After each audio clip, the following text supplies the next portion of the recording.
गोचर मेले के इस शुभ अवसर पर हम सबका सौभाग्य है कि मेरे जनपद में इस प्रदेश के यशस्वी मुख्यमंत्री और जिनका लक्ष्य केवल विकास है, पर्वतीय क्षेत्रों का विकास है, ऐसे आदरणीय पुष्कर धामी जी मंच पर उपस्थित है। मैं आप सबकी ओर से हार्दिक स्वागत अभिनंदन करता हूं और साथ में सांसदों का मजा ही अलग। जय बद्री विशाल, जय बद्री विशाल।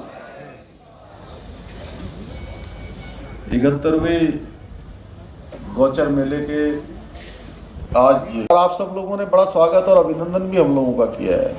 मैं भी दोनों हाथ जोड़कर सर झुकाकर आप सबको प्रणाम करता हूं, आप सबको नमन करता हूं। जैसा कि हम सब जानते हैं, ये मेला बहुत ही हमारा पौराणिक व्यापारिक मेला है। 1943 में सबसे पहले ये आयोजित किया गया था। तब से लगभग हर वर्ष एक ही तारीख को 14 तारीख को ये मेला यहाँ पर आयोजित किया जाता है और 1943 से लेकर अब तक लगातार जो इसका आयोजन होता है, निरंतरता से जो आप सब लोग बड़ी धूमधाम से इस मेले का आयोजन करते हैं, सभी लोग इसमें प्रतिभाग करते हैं, ये इस बात का प्रमाण है कि इस मेले से बहुत अपने क्षेत्र के लोगों का, आसपास के लोगों का और पहले तो तिब्बत के लोगों का भी लगातार इस मेले से जुड़ाव रहा है। और जब ये मेला प्रारंभ हुआ था उस समय भारत और तिब्बत के बीच व्यापार खुला हुआ था और हमारे यहाँ से व्यापार मुख्य रूप से हमारे भोटिया जनजाति के लोगों के द्वारा किया जाता था और तिब्बत की सीमा से लगे क्षेत्रों में सभी लोगों का रहना भी था, निवास स्थान भी था और व्यापार भी था।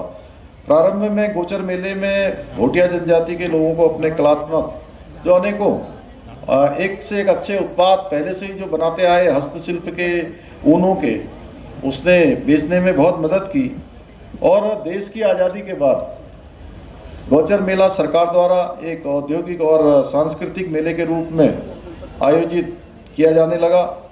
यह विशिष्ट और ऐतिहासिक मेला हमारे लिए बहुत ही महत्व का मेला है और हमारे राज्य के जितने भी मेले आयोजित होते हैं उन मेलों में अगर हम कह सकते हैं कि पूरे प्रदेश का सांस्कृतिक रूप से और व्यापारिक रूप से, औद्योगिक रूप से अगर किसी मेले को सर्वाधिक मान्यता है तो उसमें से हमारा गोचर का मेला है।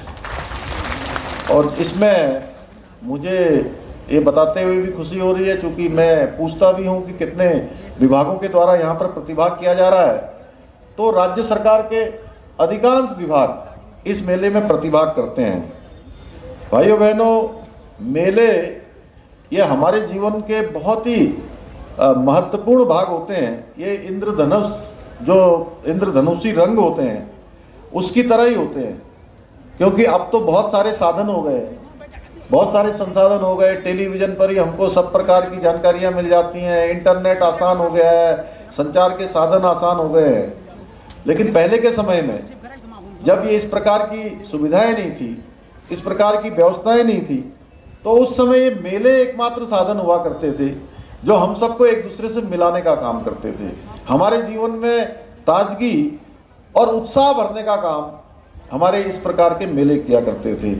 मेले और उत्सव ये इस प्रकार के आयोजन हैं, ये हमारी, इससे जो हमारी संस्कृति है उस संस्कृति को भी प्रचार का, प्रसार का एक बहुत बड़ा माध्यम यहाँ पर मिलता है, बल मिलता है।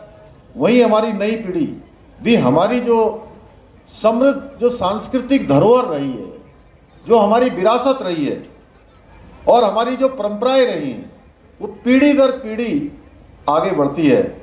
भाइयों बहनों, ये मेले कहीं ना कहीं हमारा जो सामाजिक ताना बाना है उसको बुनने में भी बहुत मदद करता है और सामाजिक और जो व्यवहारिक दायरा है वह भी इन मेलों के माध्यम से बढ़ता आया है। हमारे देश में और विशेष रूप से उत्तराखंड में अधिकतर मेले सांस्कृतिक जो मेल मिलाप हैं उसका एक माध्यम रहे हैं।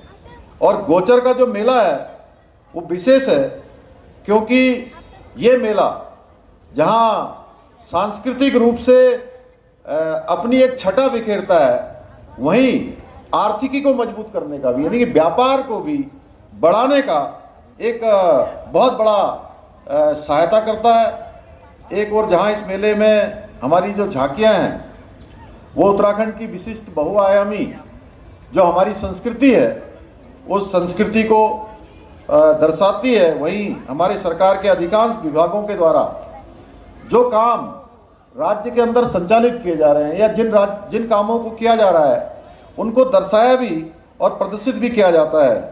भाइयों बहनों, मैं आज के अवसर पर आप सबको बताना चाहता हूं कि हमारे प्रधानमंत्री आदरणीय मोदी जी के नेतृत्व में आप सबके आशीर्वाद से उत्तराखंड के इतिहास में पहली बार राज्य स्थापना के 23 साल पूरे हो गए।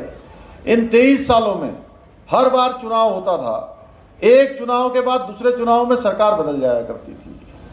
पहली बार आप सबके आशीर्वाद से हमको लगातार दूसरी बार आप सबकी सेवा करने का अवसर मिला। मैं इसके लिए भी आप सबका धन्यवाद करना चाहता हूं। और डबल इंजन की जो सरकार है वो प्रदेश के विकास के लिए हर क्षेत्र में काम कर रही है, हर प्रकार के प्रयत्न कर रहे हैं। हमारा लक्ष्य है, हमारा उद्देश्य है, हमारा संकल्प है, जो राज्य का घरेलू सकल उत्पाद है उस राज्य के घरेलू सकल उत्पाद को बढ़ाना, जिसके लिए औद्योगिक विकास हमारा बहुत महत्वपूर्ण है, जिसके बारे में अभी आदरणीय महेंद्र भट्ट जी ने यहाँ से बताया, मैं आप सबके सामने रखना चाहता हूँ। हम लोगों ने भी डेस्टिनेशन उत्तराखंड, एक डेस्टिनेशन उत्तराखंड के नाम से इस बार ग्लोबल इन्वेस्टर समिट यानी कि एक वैश्विक निवेशक सम्मेलन देहरादून में आयोजित करने का निर्णय लिया था। और भाइयों बहनों, उसको आगे बढ़ाया हमारे प्रधानमंत्री जी के मार्गदर्शन में, उनके निर्देशन में हमने ये काम शुरू किया। जिस प्रकार से उन्होंने गुजरात में मुख्यमंत्री रहते हुए एक वाइब्रेंट गुजरात शुरू किया था, उसी की तर्ज पर हमने डेस्टिनेशन उत्तराखंड शुरू किया। हम देश में विदेश में अनेकों स्थानों पर लोगों के बीच में गए और उनको हमने ये बताया कि उत्तराखंड में कितने प्रकार की विशेषताएं हैं, कितना एक यहाँ का जो हमारा पर्यावरण से लेकर तमाम प्रकार की जो संभावनाएं हैं, जो हमारी संस्कृति है, हमारे यहाँ पर मैदान भी है, पहाड़ भी है, पहाड़ों में भी हम किस प्रकार के कामों को बढ़ा सकते हैं। जैसा अभी भट्ट जी ने बताया कि इस बार की जो यात्रा हुई है वो यात्रा हमारी पिछले साल से 12 लाख ज़्यादा हो गए अभी तक। आप सोचिए, हर साल बढ़ रहे हैं। और हम लोगों के बीच में गए, हमने कहा कि आइए उत्तराखंड में आप निवेश करिए, उत्तराखंड के अंदर अपना उद्योग लगाइए, पहाड़ों में आप अपना व्यापार बढ़ाइए, उद्योगों को लगाइए। और हमारे सभी नौजवान भाई बहनों को, जो हमारे नौजवान भाई काम करने के लिए देश दुनिया के दूर दराज के क्षेत्रों में जाते हैं, उनको हमारे घर पर ही काम मिलेगा, हमारे यहाँ उद्योग बढ़ेंगे, हमारे यहाँ की आर्थिकी बढ़ेगी। और उस काम को बढ़ाने के लिए हम लोगों के बीच में गए। और मुझे आपको बताते हुए खुशी हो रही है कि अभी हमारा सम्मेलन 8 और 9 दिसंबर को देहरादून में होने वाला है, लेकिन उससे पहले ही हमारे 1,25,000 करोड़ के निवेशकों के करार आ चुके हैं अभी तक। और ये संख्या लगातार बढ़ने वाली है और जो निवेशकों की लंबी लाइन लगी हुई है। और हमने कहा है हम उन्हीं निवेशकों को प्राथमिकता देंगे जो हमारे यहाँ के नौजवानों को, युवाओं को ज़्यादा से ज़्यादा रोजगार देने का काम करेंगे, उत्तराखंड राज्य के जो हित में होंगे। लेकिन मैं बताना चाहता हूँ कि इन सब के लिए जो हमारा बुनियादी ढांचा है वो बुनियादी ढांचा मजबूत होना चाहिए। इसलिए हम rail connectivity, road connectivity, ropeway connectivity, इसके साथ साथ ऊर्जा एवं जल संरक्षण के क्षेत्र में विशेष रूप से हम ध्यान कर रहे हैं, विशेष रूप से ध्यान दे रहे हैं। और प्रदेश में जिस प्रकार से विकास हो रहा है, आपने देखा होगा हमारे प्रधानमंत्री मोदी जी के बनने के बाद यहाँ पर जो 4 धाम सड़क परियोजना बनी, उसके कारण से पहले का समय कैसा था, अब लोग ऋषिकेश से चलते थे और बद्रीनाथ पहुँचने में पूरा दिन लग जाता था 14 घंटे 15 घंटे लग जाते थे और एक दिन में यात्रा भी नहीं हो पाती थी। अब तो ऋषिकेश से चलते हैं, बद्रीनाथ जी कब पहुंच गए पता ही नहीं लगता है। कर्णप्रयाग, रुद्रप्रयाग तो बहुत ही आसान है, वो तो 3-4 घंटे में ही पहुंच जाते हैं रुद्रप्रयाग तक। श्रीनगर तक तो और 2-2.5 घंटे में पहुंच जाते हैं। क्यों भरत भाई साहब, ऐसा ही है। तो इस प्रकार का काम, और ऋषिकेश कर्णप्रयाग रेल लाइन का काम, 125 किलोमीटर की जो ऋषिकेश कर्णप्रयाग रेल लाइन है वो तेजी से काम हो रहा है। और ये पूरा होते ही इस क्षेत्र के लिए एक ये ऐसा काम होगा, और ये भारतवर्ष की पहली परियोजना ऐसी है जो 125 किलोमीटर की है और 104 किलोमीटर टनल पर ही जा रही है, सीधे टनलों के अंदर से जा रही है, और तेजी से काम चल रहा है, जल्दी से यात्रा शुरू हो जाएगी। निर्माणाधीन रोपवे परियोजनाएं, ये सब इस बात का उदाहरण है कि हमारे प्रधानमंत्री आदरणीय मोदी जी के मार्गदर्शन में हमारा प्रदेश विकास के लिए लगातार आगे बढ़ रहा है। भाइयों बहनों, हमने उत्तराखंड को देश का विकसित राज्य बनाने के लिए ये विकल्प रहित संकल्प लेकर हम चल रहे हैं, और हमने कुछ पड़ाव इसके पार कर लिए हैं, और अभी बहुत सारे पड़ावों पर हमें काम करना है, पार करने हैं। हमने जो भी आप सबके समक्ष आकर जो भी आपके समक्ष हमने निवेदन रखा है या जो भी हमने वायदे किए हैं, हम उन्हें एक एक करके पूरा करने का प्रयास कर रहे हैं। मुझे उम्मीद है कि हम आपसे किए गए हर एक वायदे को अवश्य पूरा करेंगे, अवश्य उसको आगे बढ़ाएंगे। भाइयों बहनों, आज चाहे प्रदेश के अंदर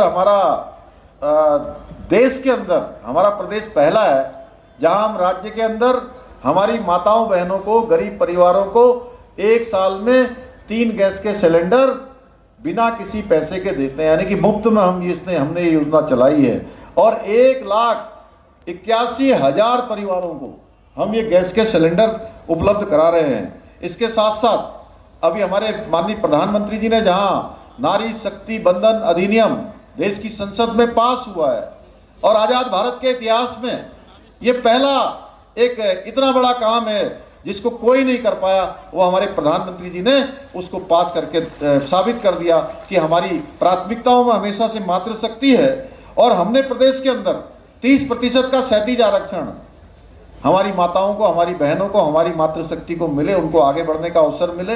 हमने भी विधानसभा में इसका विधेयक बना दिया। इसके साथ साथ समान नागरिक संहिता, जो देश के अंदर बड़े लंबे समय से जिसकी मांग थी, बहुत जल्द समान नागरिक संहिता पर भी हम कानून बनाने वाले हैं। हमको जैसे ही जो है ड्राफ्ट मिल जाएगा, हमारी कमेटी जो ड्राफ्ट बनाने वाली है वो विद्वान लोगों से राय मशूरा कर चुकी है, जल्दी हम उस पर भी काम करने वाले हैं। जबरन प्रदेश के अंदर धर्मांतरण रोकना हो, उस पर हमने देश का सबसे कठोर कानून बना दिया। देश के अंदर सबसे कठोर कानून है, 10 साल की सजा तक का प्रावधान है। नई शिक्षा नीति लागू करना हो, हमने नई शिक्षा नीति लागू कर दी है। नई खेल नीति हमारे खिलाड़ियों के अनुरूप हमने बनाकर यह भी लागू कर दी है।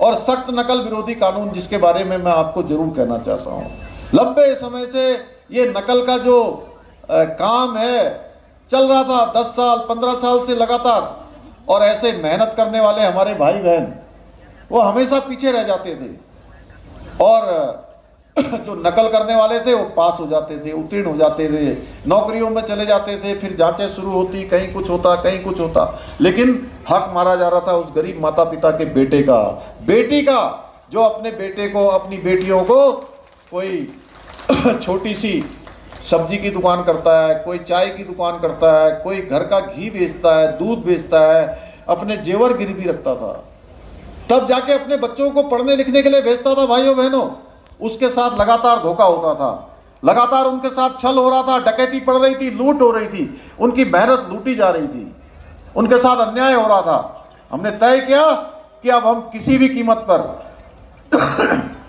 ये नकल का जो अपराध है इसको रोकने का काम करेंगे। और हमने भाइयों बहनों, हम नकल का अध्यादेश लेकर आए, और इस अध्यादेश को लाने के बाद मुझे बताते हुए खुशी हो रही है कि नकल का अध्यादेश जब से हम लेकर आए, बहुत सारे हमारे बेटे बेटियां, हमारे भाई बहन जो एक परीक्षा में पास हो रहे हैं, एक नौकरी उनको मिल रही है, दूसरी मिल रही है, फिर तीसरी भी मिल रही है, और उन्हीं को चौथी भी मिल जा रही है, और उनको 5वीं भी नौकरी मिल जा रही है। भाइयों बहनों, उनके माता पिता आ रहे हैं, कह रहे हैं कि हम सरकार का धन्यवाद देने के लिए आए हैं, हम आपका धन्यवाद देने के लिए आए हैं। पहले भी हमारे बच्चे परीक्षाओं में भाग लेते थे, इसी चमोली जनपद के बच्चे हैं जो 2-2, 3-3 परीक्षाओं में भाग लिए हैं, और 2-3 में उनका नंबर आ गया, वो परीक्षाओं में उत्तीर्ण हो गए हैं, उनकी नौकरी 3-3 जगह पर लग गई, 4-4 जगह पर लग गई है। भाइयों बहनों, संतोष होता है कि आप सबकी ताकत के कारण से शुरुआती दिनों में हमें बड़ी परेशानी हुई कि हम जब इस नकल के अपराध को रोकने का जब हम प्रयास कर रहे थे, बहुत बड़े बड़े नकल माफिया आगे आ गए, बड़ी बड़ी पहुंच अपनी बताने लगे। हमने कहा हम किसी भी कीमत पर अपने बेटे बेटियों के, अपने भाई बहनों के भविष्य के साथ खिलवाड़ नहीं होने देंगे, हर कीमत पर हम इस पर कार्रवाई करेंगे। और हमने कार्रवाई करी भाइयों बहनों। आज 100 से भी ज्यादा लोग इस नकल के अपराध में जेल की सलाखों के पीछे चले गए हैं। और 5.5 लाख हमारे प्रदेश के प्रतिभागी परीक्षाओं में भाग लेकर आज वो जो है उनके अंदर एक आत्मविश्वास पैदा हुआ है। हमारे नौजवान भाइयों बहनों से मैं कहना चाहता हूं कि सब लोग मेहनत से पढ़ाई लिखाई करें, अपनी तैयारियां करें। अब उनको निष्पक्षता के साथ, उनकी योग्यता के आधार पर, उनकी प्रतिभा के आधार पर उनको चयन का जो है पूरा मौका मिलेगा, क्योंकि अब नकल में कोई भी जो है अब परीक्षाओं में नकल नहीं होगी, सब पारदर्शिता के आधार पर होगा। भाइयों बहनों, राज्य आंदोलनकारियों को आरक्षण देने का मामला हो, वो भी हमने प्रवर समिति ने हमारा सारा कर दिया है। जल्दी हम विधानसभा का सत्र बुला रहे हैं और विधानसभा का सत्र बुलाकर 10% का जो क्षैतिज आरक्षण है उसको भी हम लागू करेंगे। इसके साथ साथ आपने देखा होगा प्रदेश के अंदर लैंड जिहाद और तमाम प्रकार से हमारी बेटियों को, बहनों को बहलाकर फुसलाकर उनकी जिंदगी को साथ जो खिलवाड़ किया जा रहा था, और देवभूमि उत्तराखंड का जो मूल स्वरूप है उस मूल स्वरूप को भी खराब करने का काम हो रहा था। हमने कहा इसके साथ किसी प्रकार का समझौता नहीं होगा और हमने सख्ती करी। आज प्रदेश के अंदर 3500 एकड़ से भी ज्यादा जमीन जो हमारे सरकारी जंगलों में थी, ऐसे सरकारी जमीनें थी, उनको मुक्त करवाने का काम किया है। जहां पर जो है केवल ढांचे और प्रतीक खड़े कर दिए गए थे, नीचे कुछ भी नहीं निकला भाइयों बहनों, क्योंकि उत्तराखंड देवभूमि है, इसका मूल स्वरूप बना रहना चाहिए। हम लोग प्रदेश के बाहर जाते हैं, आप में से कोई भी देश दुनिया के अंदर कहीं जाता होगा तो आप सबको लोग बड़े आदर के साथ श्रद्धा के भाव से देखते हैं, क्योंकि कहते हैं कि उत्तराखंड देवभूमि है, देवों के प्रदेश से आए हुए हैं, इसका मूल स्वरूप बना रहना चाहिए। ये सरकार के साथ साथ हम सबकी भी जिम्मेदारी है। इस काम को भी हमने आगे बढ़ाया है भाइयों बहनों। ऐसे अनेकों काम हमने आज निर्णायक मोड़ पर पहुंचाए हैं। ये कठिन काम थे लेकिन आवश्यक कार्य थे और इनको हमने कम समय में करके दिखाया भाइयों बहनों। ये कोई राजनीति की बात होगी तो कोई कह देगा कि इन्होंने नहीं किया होगा, कोई जो है अपना फेस सेविंग के लिए, जिसको फेस सेविंग बोलते हैं, उस फेस सेविंग के लिए कह सकता है कि इन्होंने एक वर्ग के खिलाफ कार्रवाई कर दी, इन्होंने जो है कुछ लोगों को कर दिया, कुछ लोगों को छोड़ दिया, कोई अलग अलग प्रकार की। लेकिन हमने ये निष्पक्षता के आधार पर, न्याय के आधार पर इस पर काम किया है। ये कठिन काम थे, कम समय में सरकार ने करके दिखाया है, क्योंकि हमारे लिए प्रदेश और प्रदेश की जनता का हित सर्वोपरि है। और मैं आप सबको विश्वास दिलाता हूं कि हमारी सरकार कभी भी किसी भी वर्ग का अहित नहीं होने देगी। मुझे पूरा विश्वास है कि देवभूमि उत्तराखंड को देश का श्रेष्ठ राज्य बनाने के लिए, हमारे लक्ष्य की प्राप्ति के लिए हमें पूर्व की भांति जिस प्रकार से आप सबका सहयोग प्राप्त होता रहा है, आगे भी आपका सहयोग मार्गदर्शन मिलता रहेगा। भाइयों बहनों, मैं आप सबसे यह भी कहना चाहता हूं कि एक मुख्य सेवक के रूप में आपको विश्वास दिलाता हूं कि उत्तराखंड को देश का श्रेष्ठ राज्य बनाने के लिए, जब तक ये श्रेष्ठ राज्य नहीं बन जाएगा, आपके आशीर्वाद को आगे बढ़ाते हुए, आपके आशीर्वाद से, आपके मार्गदर्शन से और आपके सहयोग से एक मिनट भी हम चैन से नहीं बैठने वाले हैं, एक क्षण भी नहीं रुकने वाले हैं और चैन की बिल्कुल सांस भी नहीं लेंगे। मैं आप सबसे आज जो है इस अवसर पर यह भी कहना चाहता हूं, हमारे अनिल नौटियाल जी ने, बहन अंजू जी ने, ये बहुत सारे मुझे वो दिए हैं, अपनी बातें यहाँ पर कही हैं, मैं इनकी सब लेकर जा रहा हूँ। और ये स्वास्थ्य के क्षेत्र में चूंकि ये 3 विधानसभा क्षेत्रों का केंद्र बिंदु है, इसका उच्चीकरण हॉस्पिटल का हम लोग करेंगे। और भी जो आपने यहाँ पर मुझे दिए हैं, मैं इन सबको ले जा रहा हूँ, मैं इन सबको अपने साथ ले जाकर इनको आगे के प्रस्तावों में सम्मिलित करूँगा। आप लोग इतनी बड़ी संख्या में यहाँ आए और आप लोगों ने हम सबका यहाँ पर उत्साहवर्धन किया, इसके लिए मैं आपका एक बार दिल से बहुत धन्यवाद करता हूँ। अंत में पुनः एक बार आप सभी को सफल मेले के आयोजन के लिए बहुत ही बधाई देता हूँ कि मेला गत वर्षों की भांति इस वर्ष भी पूरी तरह से सफल होगा। लोग जो है अपने व्यापार को बढ़ाएंगे, हमारे नौजवान जो छात्र हैं, छात्राएं हैं, हमारे नौजवान पीढ़ी है, वह भी हमारी विरासत को आगे बढ़ाने के लिए इन मेलों का निश्चित रूप से कहीं न कहीं जब प्रतिभा का प्रदर्शन है इन मेलों के माध्यम से होगा। एक बार आप सबको शुभकामनाएं एवं बधाई देते हुए मैं अपनी बात को समाप्त करता हूं। बहुत बहुत धन्यवाद।